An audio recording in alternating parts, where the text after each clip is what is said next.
നമസ്കാരം, welcome to the India press. എൻ്റെ പേര് കൃഷ്ണരാജ്. ഇന്നത്തെ ഈ വീഡിയോയിൽ ഞാൻ നിങ്ങൾക്ക് പരിചയപ്പെടുത്തുന്നത് വിപ്രോ ടെക്നോളജീസ് ഓഫർ ചെയ്യുന്ന ഒരു മികച്ച ഓപ്പർച്യൂണിറ്റിയാണ്, അതും ഡിഗ്രിക്കാർക്ക് വേണ്ടി.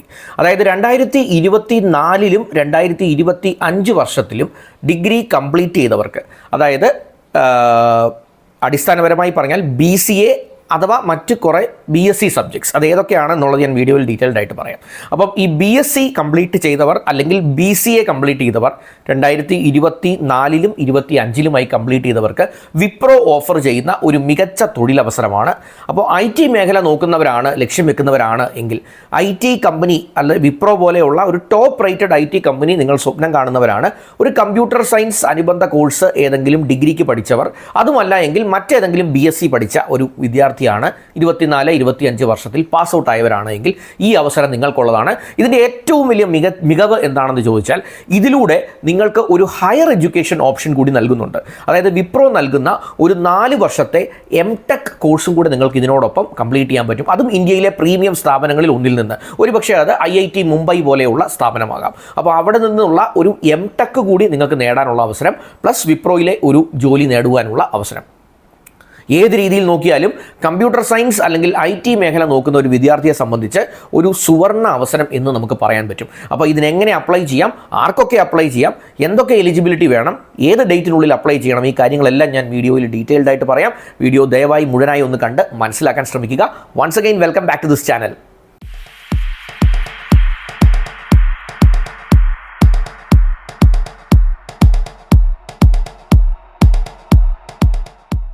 ആമുഖത്തിൽ ഞാൻ സൂചിപ്പിച്ചതുപോലെ തന്നെ BCA അല്ലെങ്കിൽ മറ്റ് പല ഡിഗ്രികൾ, ഇതിൽ ഏതൊക്കെ ഡിഗ്രിയാണ് എലിജിബിൾ എന്നുള്ളത് ഞാൻ ആദ്യം തന്നെ നിങ്ങളോടൊന്ന് പറയാം. അതായത് എലിജിബിൾ ആയിട്ടുള്ള ഡിഗ്രികൾ ബാച്ചിലർ ഓഫ് കമ്പ്യൂട്ടർ ആപ്ലിക്കേഷൻ അഥവാ BCA, അല്ലെങ്കിൽ BSc സബ്ജക്റ്റ് കുറേ എണ്ണമുണ്ട്. അത് ഏതൊക്കെയാണെന്ന് ഞാൻ പറയാം. കമ്പ്യൂട്ടർ സയൻസ്, അതായത് BSc കമ്പ്യൂട്ടർ സയൻസുകാർക്ക് അപ്ലൈ ചെയ്യാം. BSc ഇൻഫർമേഷൻ ടെക്നോളജി അല്ലെങ്കിൽ BSc IT-ക്ക് അപ്ലൈ ചെയ്യാം. പിന്നെ BSc മാത്തമാറ്റിക്സിന് അപ്ലൈ ചെയ്യാം. BSc statistics, BSc electronics, BSc physics. അപ്പോൾ ഞാനിപ്പോൾ പറഞ്ഞ ഈ കോഴ്സുകൾക്ക് 2024-ലോ 2025 വർഷങ്ങളിൽ നിങ്ങൾ കംപ്ലീറ്റ് ചെയ്ത ഒരു സ്റ്റുഡൻ്റ് ആണ് നിങ്ങൾ എങ്കിൽ നിങ്ങൾക്ക് തീർച്ചയായിട്ടും വിപ്രോയുടെ ഈ പ്രോഗ്രാമിന് അപ്ലൈ ചെയ്യാം. ഈ പ്രോഗ്രാമിൻ്റെ പേര് വർക്ക് ഇൻ്റഗ്രേറ്റഡ് ലേണിംഗ് പ്രോഗ്രാം എന്നാണ് വിപ്രോ ഇതിനെ ടേം ചെയ്തിരിക്കുന്നത്. അതായത് വർക്ക് ഇൻ്റഗ്രേറ്റഡ് ലേണിംഗ് പ്രോഗ്രാം എന്നുള്ളത് കൊണ്ട് ഉദ്ദേശിക്കുന്നത് ഒരു ഹയർ സ്റ്റഡി ഓപ്ഷൻ, ഒരു 4 വർഷത്തെ MTech പ്രോഗ്രാം നിങ്ങൾക്ക് നിങ്ങളുടെ ജോലിയോടൊപ്പം പഠനവും നൽകുന്ന ഒരു അവസരമാണിത്. അപ്പോൾ യഥാർത്ഥത്തിൽ നിങ്ങൾക്ക് 4 വർഷം കൊണ്ട് ഒരു MTech ചെയ്യാനുള്ള അവസരവും കിട്ടും. അതുകൂടാതെ വിപ്രോയിൽ ഒരു തൊഴിൽ അവസരം കൂടെ നിങ്ങൾക്ക് ലഭിക്കും. വിപ്രോ സ്പോൺസർ ചെയ്തായിരിക്കും ഈ പഠനം നടക്കുക. അതായത് ഒരു പൈസ പോലും നിങ്ങളുടെ കയ്യിൽ നിന്ന് മുടക്കാതെ നിങ്ങൾക്ക് ഇങ്ങോട്ടൊരു സ്റ്റൈഫൻഡ് വാങ്ങിക്കൊണ്ട് ഒരു MTech, അതും ഞാൻ നേരത്തെ സൂചിപ്പിച്ചതുപോലെ തന്നെ ചില വർഷങ്ങളിൽ ഒരു ബിറ്റ്സ് പിലാനിയുടെ MTech ആണ് മുൻപ് കൊടുത്തിരുന്നത്. ഈ ഇടയ്ക്ക് അവർ കൊടുക്കുന്നത് IIT മുംബൈയുടെ MTech ആണ്. അപ്പോൾ അങ്ങനെയുള്ള ഹൈ ലെവൽ, അതായത് ഇന്ത്യയിലെ തന്നെ പ്രീമിയം ഇൻസ്റ്റിറ്റ്യൂഷൻസിൻ്റെ MTech പ്രോഗ്രാംസ് ആണ് IIT പോലെയുള്ള, ബിറ്റ്സ് പിലാനി പോലെയുള്ള സ്ഥാപനങ്ങളുടെ MTech. അതിനോടൊപ്പം വിപ്രോയിലെ ഒരു ജോലി. ഇതാണ് ഈ വർക്ക് ഇൻ്റഗ്രേറ്റഡ് ലേണിംഗ് പ്രോഗ്രാം നമുക്ക് ഓഫർ ചെയ്യുന്നത്. എലിജിബിലിറ്റി ക്രൈറ്റീരിയ എന്താണെന്നുള്ളതായിരിക്കും പലർക്കും ഒരു കൺഫ്യൂഷൻ. അപ്പോൾ ഞാൻ നേരത്തെ സൂചിപ്പിച്ചതുപോലെ തന്നെ ഡിഗ്രിക്ക് 60% മാർക്ക് വേണം. ഏതൊക്കെ ഡിഗ്രി എന്ന് ഞാൻ നേരത്തെ മുൻപ് സൂചിപ്പിച്ചിരുന്നു, ഞാൻ ഒന്നുകൂടെ റിപ്പീറ്റ് ചെയ്യാം. ഒന്ന് BCA അല്ലെങ്കിൽ ബാച്ചിലർ ഓഫ് കമ്പ്യൂട്ടർ ആപ്ലിക്കേഷൻ, അല്ലെങ്കിൽ കുറേയധികം BSc പ്രോഗ്രാംസ്. ഏതൊക്കെ BSc പറ്റുമെന്ന് ചോദിച്ചാൽ computer science, BSc computer science, BSc information technology, BSc mathematics, BSc statistics, BSc electronics and BSc physics. ഇത്രയും കോഴ്സുകൾക്ക് മാത്രമാണ് എലിജിബിലിറ്റി ഉള്ളത്. 24-25 വർഷങ്ങളിൽ പാസ്സായവർ, അതായത് ഇപ്പോൾ ഈ വർഷം 25-ൽ പാസ് ഔട്ട് ആയവർക്കും പറ്റും. കഴിഞ്ഞ വർഷം 24-ൽ കോഴ്സ് കംപ്ലീറ്റ് ചെയ്തവർക്കും പറ്റും. ഒരു കാര്യം പ്രത്യേകം ശ്രദ്ധിക്കേണ്ടത്, എലിജിബിലിറ്റി ക്രൈറ്റീരിയയിൽ പറയുന്നത് ഈ പറഞ്ഞ കോഴ്സുകളാണ് നിങ്ങൾ കംപ്ലീറ്റ് ചെയ്തതെങ്കിലും അതിൽ 60% മാർക്ക് നിങ്ങൾക്ക് ഡിഗ്രിക്ക് ഉണ്ടായിരിക്കണം. കൃത്യം 60% ഉണ്ടായിരിക്കണം. 59.99 എലിജിബിൾ അല്ല എന്നുള്ള കാര്യം ഓർക്കുക. 60% ഉണ്ടായിരിക്കണം. ഇനി നിങ്ങൾക്ക് CGPA ആണെങ്കിൽ അത് 6.0 CGPA ഉണ്ടായിരിക്കണം. നിങ്ങളുടെ യൂണിവേഴ്സിറ്റിയുടെ അസസ്മെൻറ്റ് സ്കോർ പ്രകാരം 6.0 CGPA, അല്ലെങ്കിൽ പെർസെൻറ്റേജിലാണെങ്കിൽ 60%. 10ലെയും +2ലെയും മാർക്ക് ബാധകമല്ല, അല്ലെങ്കിൽ പെർസെൻറ്റേജ് പ്രശ്നമല്ല. മുൻകാലങ്ങളിൽ അങ്ങനെ ഉണ്ടായിരുന്നു, പെർസെൻറ്റേജ് വേണം 60% എന്നുണ്ട്. ഇപ്പോൾ അതില്ല. 60% എന്നൊന്നുമില്ല. 10th-ഉം +2ലും പാസ് മാർക്ക് മതി. നിങ്ങൾ 10th-ഉം +2വും വിജയിച്ചിട്ടുണ്ട് എങ്കിൽ അതിലെ മാർക്കിനെ കുറിച്ചോ പെർസെൻറ്റേജിനെ കുറിച്ചോ കമ്പനി കൺസേൺഡ് അല്ല. ഡിഗ്രിക്ക് മാത്രം 60% വേണം. നിങ്ങൾ ഓപ്പൺ സ്കൂളിലൊക്കെ പഠിച്ച ഒരു കാൻഡിഡേറ്റ് ആണെങ്കിൽ അല്ലെങ്കിൽ ഡിസ്റ്റൻസ് എഡ്യൂക്കേഷനിൽ പഠിച്ച ആളാണെങ്കിൽ 10th-ലും +2-ലും അത് അലൗഡ് ആണ്. അതേസമയം ഡിഗ്രി ഒരു ഫുൾ ടൈം ഡിഗ്രി തന്നെ ആയിരിക്കണം എന്ന് അവർ പ്രത്യേകം എടുത്തു പറയുന്നുണ്ട്.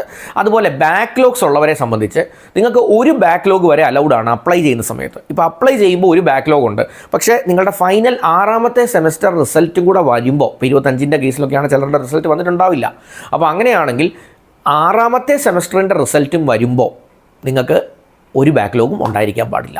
അതേസമയം അപ്ലൈ ചെയ്യുന്ന സമയത്ത് ഒരു ബാക്ക്ലോഗ് ഉണ്ടെങ്കിൽ അത് അനുവദിക്കുന്നതാണ്. മുൻകാലങ്ങളിൽ ബാക്ക്ലോഗ്സ് ഉണ്ടായിരുന്നു, പക്ഷേ അത് ക്ലിയർ ചെയ്തിട്ടുണ്ടെങ്കിൽ അതും പ്രശ്നമല്ല. അതുപോലെ തന്നെ ഡിഗ്രിക്ക് ഞാൻ ഈ പറഞ്ഞ BSc പലതും പറഞ്ഞു, അതിനകത്ത് ഡിഗ്രിക്ക് ഒരു മാത്തമാറ്റിക്സ് ഒരു സബ്ജക്റ്റായിട്ട് പഠിച്ചിട്ടുണ്ടായിരിക്കണം. ഞാൻ ഈ പറഞ്ഞ ഡിഗ്രികളിലെല്ലാം മാത്സ് ഒരു സബ്ജക്റ്റായിട്ട് വരും. അതായത് BSc സ്റ്റാറ്റിസ്റ്റിക്സിലും BSc ഫിസിക്സിലുമൊക്കെ മാത്സ് ഒരു BSc computer science, BSc IT ഇതിനകത്തൊക്കെ മാത്തമാറ്റിക്സ് ഒരു സബ്ജക്റ്റായിട്ട് വരാറുണ്ട് സാധാരണ എല്ലാ യൂണിവേഴ്സിറ്റികളിലും. ഇനി എന്തെങ്കിലും കാരണവശാൽ നിങ്ങളുടെ യൂണിവേഴ്സിറ്റിയിൽ നിങ്ങൾ പഠിച്ചത് BSc ഫിസിക്സ് ആണ്, പക്ഷേ അതിൽ മാത്സ് ഒരു സബ്ജക്റ്റായിട്ട് ഇല്ലായിരുന്നു, അങ്ങനെ വന്നാൽ അത് എലിജിബിൾ അല്ല. വളരെ റയറായിട്ടേ ഉണ്ടാകാൻ സാധ്യതയുള്ളൂ, പക്ഷേ അങ്ങനെ ഉണ്ട് എങ്കിൽ അത് പ്രത്യേകം ശ്രദ്ധിക്കണം. മാത്സ് ഒരു സബ്ജക്റ്റായിട്ട് ഡിഗ്രിക്ക് പഠിച്ചിട്ടുണ്ടായിരിക്കണം. അതിനകത്ത് അപ്ലൈഡ് മാത്സ് അല്ലെങ്കിൽ ബിസിനസ് മാത്സ് എന്നൊക്കെ പറഞ്ഞ ചില സബ്ജക്റ്റ് ചില കോഴ്സുകളിൽ ഉണ്ടാകാറുണ്ട്. അത് സമ്മതിക്കുന്നതല്ല, അത് അനുവദിക്കുന്നതല്ല. അതുപോലെ തന്നെ നിങ്ങൾക്ക് 10ാം ക്ലാസ്സും ഡിഗ്രിക്കും ഇടയ്ക്കുള്ള ഗ്യാപ്പ് വന്നിട്ടുണ്ടെങ്കിൽ, അതായത് അക്കാഡമിക് ഗ്യാപ്പ് വന്നിട്ടുണ്ടെങ്കിൽ അത് 3 വർഷത്തിൽ കൂടാൻ പാടില്ല. അതായത് 10ാം ക്ലാസ് കഴിഞ്ഞ് നിങ്ങളൊരു 4 വർഷം കഴിഞ്ഞാണ് +2-ന് പോയി ചേരുന്നത്, അങ്ങനെ അനുവദനീയമല്ല. അല്ലെങ്കിൽ +2 കഴിഞ്ഞ് ഒരു 4 വർഷം കഴിഞ്ഞാണ് നിങ്ങൾ ഡിഗ്രി ജോയിൻ ചെയ്യുന്നത്, അതും അനുവദനീയമല്ല. അപ്പോൾ 3 വർഷമാണെങ്കിൽ അത് അനുവദനീയമാണ്. ഫോർ എക്സാമ്പിൾ +2 കഴിഞ്ഞു, അത് കഴിഞ്ഞ് നിങ്ങൾക്ക് ഒരു ജോലിക്ക് കയറേണ്ടി വന്നു, അത് കഴിഞ്ഞ് ഒരു 3ാം വർഷത്തിനാകുന്നതിന് മുമ്പ് തന്നെ നിങ്ങൾ ഡിഗ്രിക്ക് ജോയിൻ ചെയ്തു. അപ്പോൾ 3 വർഷത്തിൽ കൂടുന്നില്ല ഗ്യാപ്പ്. അപ്പോൾ അങ്ങനെയൊക്കെയുള്ള കാര്യങ്ങൾ പ്രത്യേകം ശ്രദ്ധിക്കുക. 3 വർഷത്തെ ഗ്യാപ്പ് വരാൻ പറ്റില്ല.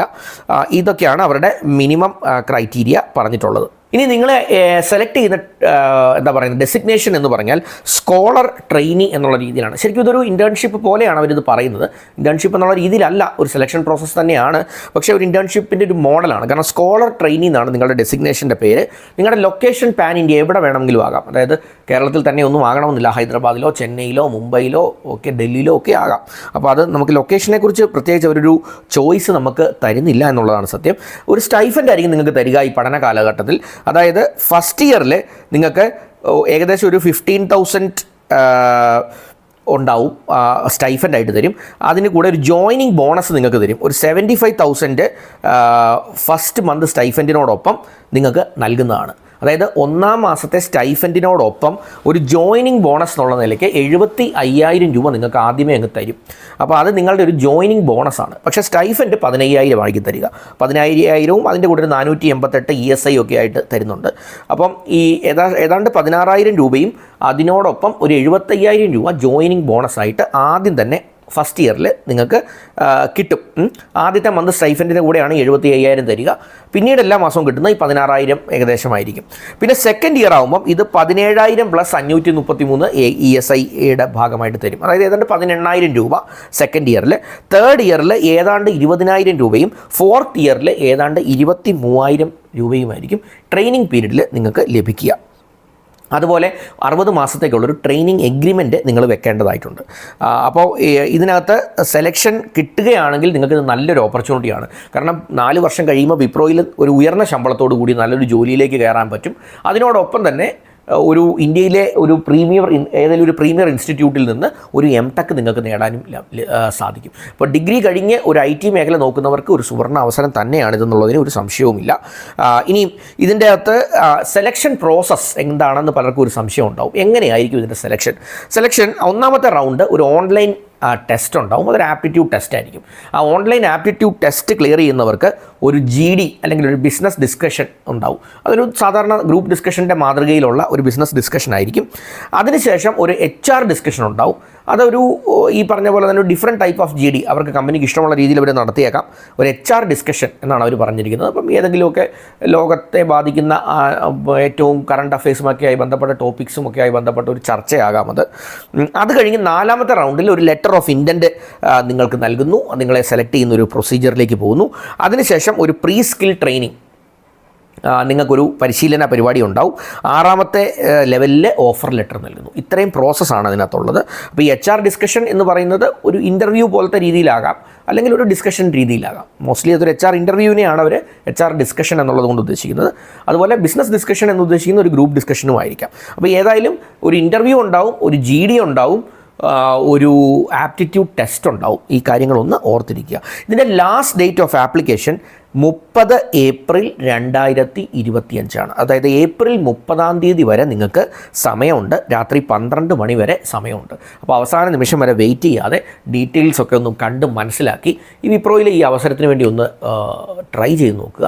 ഇതിൻ്റെ വലിയൊരു ഗുണം ഞാൻ മനസ്സിലാക്കുന്നത്, ഈ പല കമ്പനികളിൽ ലേ ഓഫ് ഒക്കെ നടത്തുന്നതിനെക്കുറിച്ച് നമ്മൾ കേൾക്കുന്നുണ്ട്. ഇപ്പോൾ കഴിഞ്ഞ ദിവസമൊക്കെ ഇൻഫോസിസിൻ്റെ ലേ ഓഫിനെ കുറിച്ച് കണ്ടു. കുറേ അധികം എംപ്ലോയീസിനെ മൈസൂർ ക്യാമ്പസിൽ നിന്ന് ലേ ഓഫ് ചെയ്തു. അപ്പോൾ ഇവരെ സംബന്ധിച്ച്, വിപ്രോയെ സംബന്ധിച്ച് ഈ ഒരു ഹയർ എഡ്യൂക്കേഷൻ പ്രോഗ്രാമിൻ്റെ ഒരു ഗുണം, നിങ്ങൾക്ക് ഒരു 4 വർഷത്തേക്ക് ഒരു ഹയർ എഡ്യൂക്കേഷൻ പാക്കേജോടുകൂടി എടുക്കുമ്പോൾ കുറച്ചുകൂടി ഒരു ജോബ് സെക്യൂരിറ്റി ഉണ്ട് എന്ന് വേണമെങ്കിൽ പറയാം. കാരണം കമ്പനിക്ക് ആൾക്കാരെ അത്രയും ആവശ്യമുണ്ട്. അതുകൊണ്ട് തന്നെ അവർ ആ ഒരു ഹയർ എഡ്യൂക്കേഷൻ പാക്കേജോട് കൂടി നിങ്ങളെ എടുക്കുന്നത് കൊണ്ട് സ്റ്റാർട്ടിംഗ് സാലറി പാക്കേജ് കുറച്ച് കുറവാണെങ്കിലും ഒരു എൻഹാൻസ്ഡ് ജോബ് സെക്യൂരിറ്റി അതിലുണ്ടെന്നാണ് ഞാൻ മനസ്സിലാക്കുന്നത്. കാരണം പെട്ടെന്ന് കമ്പനിക്ക് നിങ്ങളെ അങ്ങനെ പുറത്താക്കി കളയാൻ പറ്റില്ലാത്തത് കൊണ്ട് തന്നെ ഒരു അഡ്വാൻറ്റേജ് നിങ്ങൾക്ക് അതിനകത്തുനിന്ന് കിട്ടാം. അതുകൊണ്ട് എന്തുകൊണ്ടും ഇത് നല്ലൊരു ഓപ്പർച്യൂണിറ്റി തന്നെയാണ്. അപ്പോൾ ഒന്ന് അപ്ലൈ ചെയ്യാൻ ശ്രമിക്കുക. 30 ഏപ്രിൽ 2025 ഇതിനു വേണ്ടി ഒന്ന് അപ്ലൈ ചെയ്യാൻ ശ്രമിക്കുക. അപ്ലൈ ചെയ്യേണ്ട ലിങ്ക് ഞാൻ ഡിസ്ക്രിപ്ഷനിൽ ഇട്ടിട്ടുണ്ട്. എൻ്റെ ഒരു വീഡിയോ ആദ്യമായിട്ടാണ് ഈ ചാനലിലൂടെ കാണുന്നത് എങ്കിൽ ദയവായി സബ്സ്ക്രിപ്ഷൻ ബട്ടണൊക്കെ ഹിറ്റ് ചെയ്ത് ചാനലിനെ ഒന്ന് സപ്പോർട്ട് ചെയ്യാൻ ശ്രമിക്കാം. എല്ലാ ദിവസവും തൊഴിലവസരങ്ങളുമായി ബന്ധപ്പെട്ട്, കരിയർ അപ്ഗ്രേഡുമായി ബന്ധപ്പെട്ട്, എഡ്യൂക്കേഷണൽ അപ്ഗ്രേഡുമൊക്കെയായി ബന്ധപ്പെട്ട് ധാരാളം വീഡിയോസ് ഞാൻ ചെയ്യാറുണ്ട്. അതൊക്കെ നിങ്ങൾക്ക് ഉപകാരപ്പെടും. നിങ്ങളുടെ സുഹൃത്തുക്കൾക്കാർക്കെങ്കിലും ഇത് ഉപകാരപ്പെട്ടേക്കാം എന്ന് തോന്നുന്നുണ്ടെങ്കിൽ ദയവായി വീഡിയോ അവർക്കും കൂടി ഒന്ന് ഷെയർ ചെയ്ത് കൊടുക്കാൻ ശ്രമിക്കുക. ഒരുപക്ഷേ ഇതിലൂടെ അവർക്ക് ഒരു ഉപകാരം ഉണ്ടായെങ്കിലോ എന്ന് നമുക്ക് അത് അറിയില്ല. അതുകൊണ്ട് അതിനും ഒക്കെ ശ്രമിക്കുക. Anyway, thanks for watching this video and wish you all the best.